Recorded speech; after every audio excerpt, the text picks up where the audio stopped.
하나님의 말씀 사무엘상 13장 1절에서 7절까지의 말씀입니다. 사무엘상 13장입니다. 1절에서 7절입니다.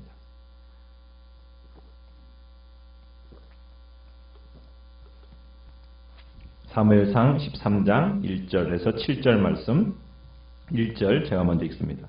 사울이 왕이 될 때에 40세라. 그가 이스라엘을 다스린 지 2년에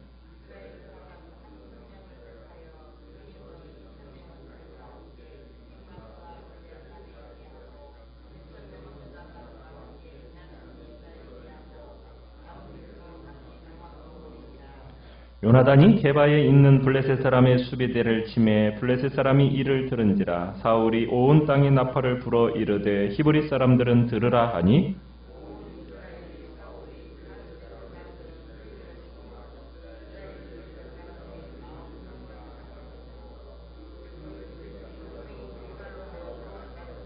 블레셋 사람들이 이스라엘과 싸우려고 모였는데 병거가 3만이요 마병이 6,000명이요 백성은 해변의 모래같이 많더라. 그들이 올라와 베드와엔 동쪽 믹마스에 진침해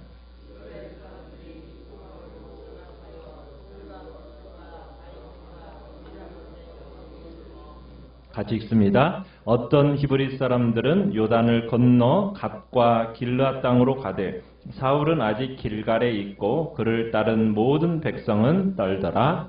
아멘. 오늘 말씀의 제목은 두려워 떠는 이스라엘이라는 제목으로 말씀을 나눕니다. 사울이 정식으로 기름 부음을 받고 왕위에 등장했죠. 그리고 우리가 어제 보는 말씀처럼 24절, 25절, 12장 24절, 25절을 보면은 사무엘은 이렇게 얘기합니다. 너희는 여호와께서 너희를 위하여 행하신 그 큰 일을 생각하며 오직 그를 경외하며 너희 마음을 다하여 진실히 섬기라. 이렇게 권면을 하죠. 그러나 만약 25절에처럼 너희가 여전히 악을 행하면 너희와 너희 왕이 다 멸망할 것이다 하고 말을 했어요.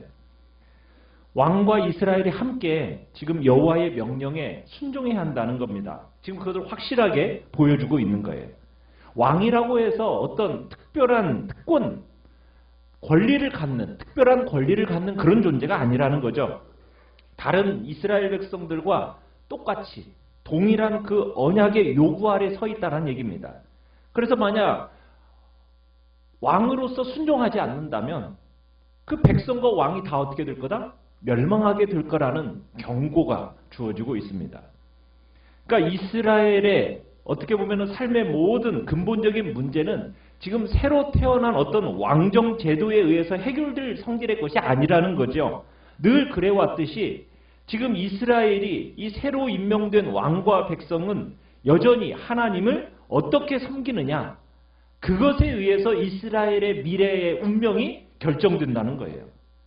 그래서 왕이 된 사울은 하나님의 명령에 순종하는 왕이 되느냐 안 되느냐의 그 모습을 따라서 지금 이스라엘 백성도 이스라엘이라는 나라도 어떻게 될 것인지를 이제 우리에게 보여준다는 거예요. 자, 그런데 사울은 순종하는 왕으로서 모습이 나타납니까 안 나타납니까? 우리가 이제 13장에서 15장까지 보겠지만 그런 모습을 못 나타내고 사울이 하나님께 버림을 받게 돼요. 그러면서 사울의 왕권이 무너지는 모습을 보게 됩니다. 자, 오늘 본문은 이제 사울이 왕이 된 지 이제 2년 정도 됐어요. 그런 상황 속에서 이스라엘이 지금 누구와 전쟁을 치르게 됩니까?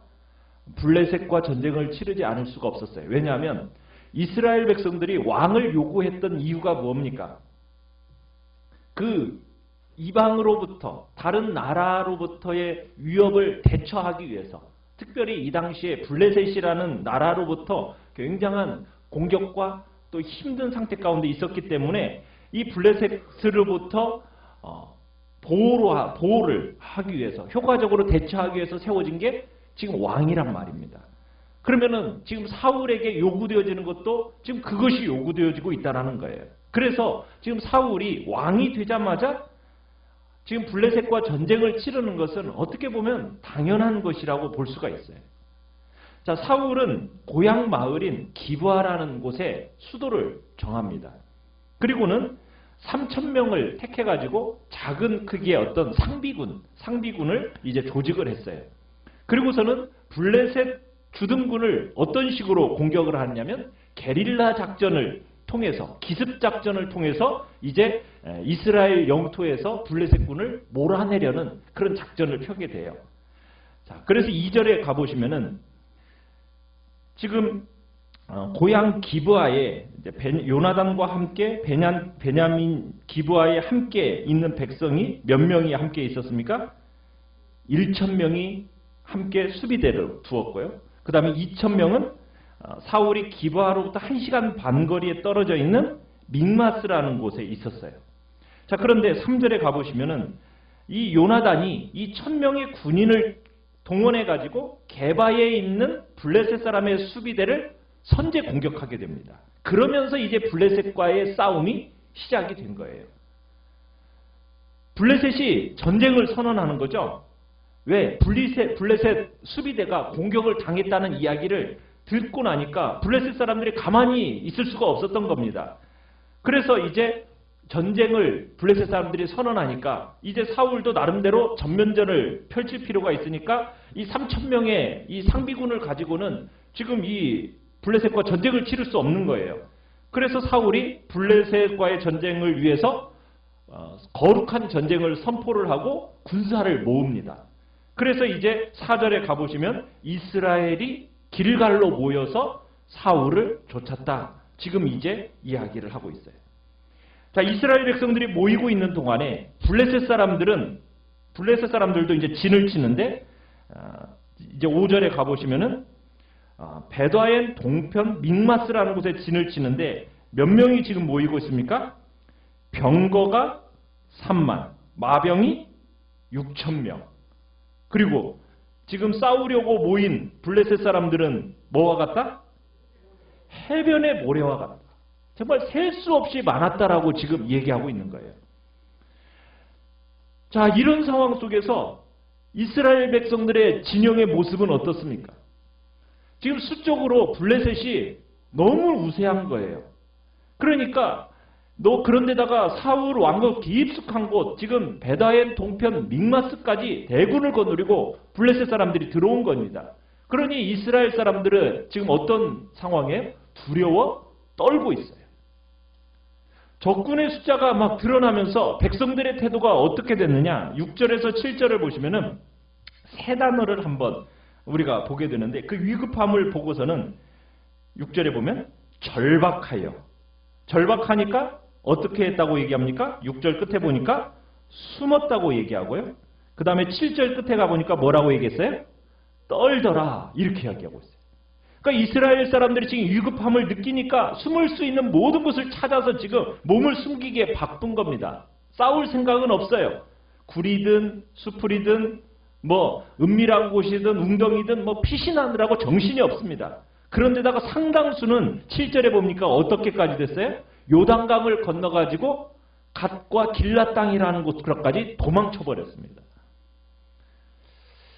참, 이 블레셋과의 전투를 지금 보면요. 우리가 11장에 가보면은 사울이 처음 치렀던 전쟁, 암몬과의 전쟁을 보면 공식적으로 왕으로 기름 부음 받기 전에 정말 그 계기를 마련해줬던 전쟁이 암몬과의 전쟁이었었잖아요.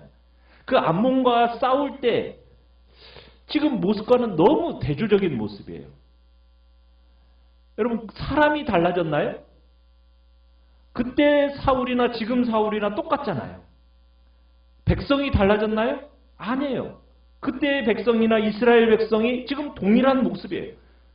그런데 지금 너무나 반응은 대조적입니다. 다른 나라도 아니고 다른 사람도 아니에요. 똑같은 사울이고 똑같은 백성이고 똑같은 군대예요. 그런데 앞에서의 암몬과의 전쟁과 지금 블레셋과의 전쟁은 전혀 다른 나라의 백성인 것처럼, 다른 나라의 지도자인 것처럼 너무 다른 모습으로 대비되고 있는 거예요. 암몬과의 싸움에서는 그렇게 용맹스럽고 일사불란했던 그 태도가 왜 다 사라져버린 걸까요?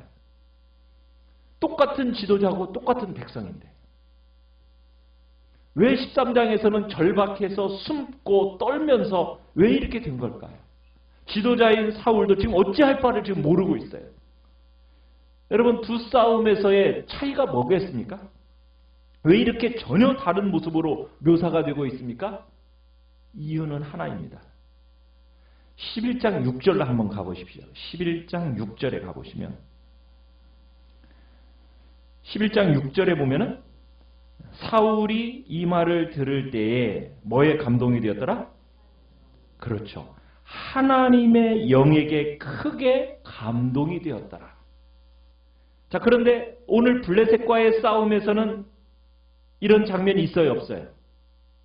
없어요. 여호와의 영, 하나님의 영에 감동이 되었다라는 그런 장면이 없어요. 또 12장에서는 우리가 금방 12장 24절 25절에서 봤던 것처럼 24절 25절에서 봤던 것처럼 지금 이스라엘 왕은 하나님의 언약 공동체란 말입니다. 왕도 그냥 일원일 뿐이라는 것을 거듭 강조하고 있어요. 그러면 여호와의 언약이 유효하다면 그러면은 사울은 전쟁이 임하기 전에 무엇을 했어야 됐을까요? 하나님께 부르짖었어야 돼요. 하나님을 신뢰하고 의지하면서 하나님께 부르짖었어야 됐어요. 그런데 그렇게 했어요, 안 했어요? 안 했어요.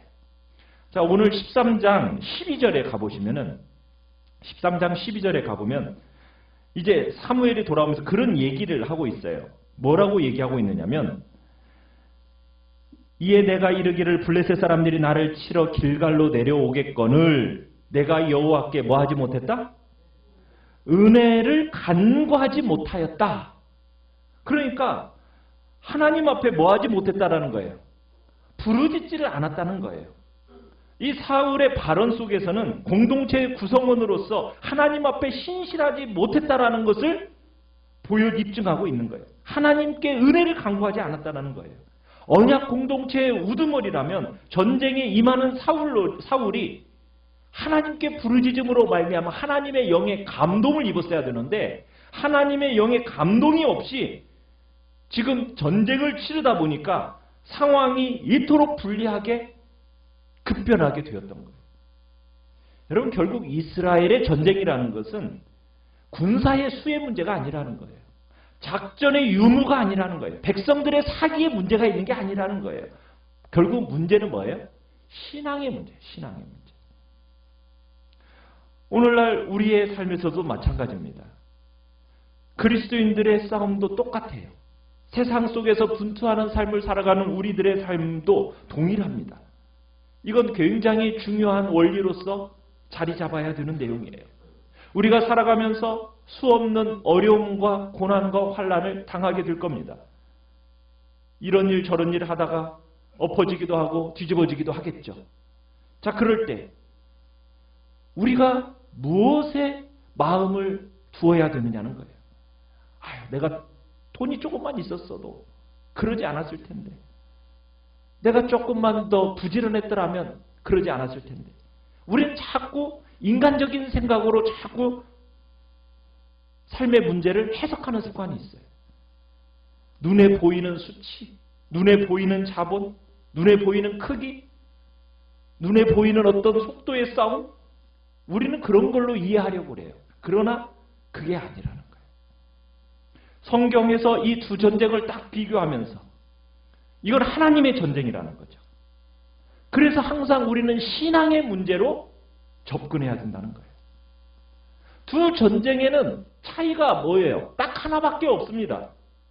여호와의 신이 임한 전쟁이냐? 여호와의 신이 임하지 않은, 여호와 하나님이 주도하지 않는 전쟁이냐? 이 차이밖에 없습니다. 똑같은 사람들이고 똑같은 왕이에요. 똑같은 리더십이에요.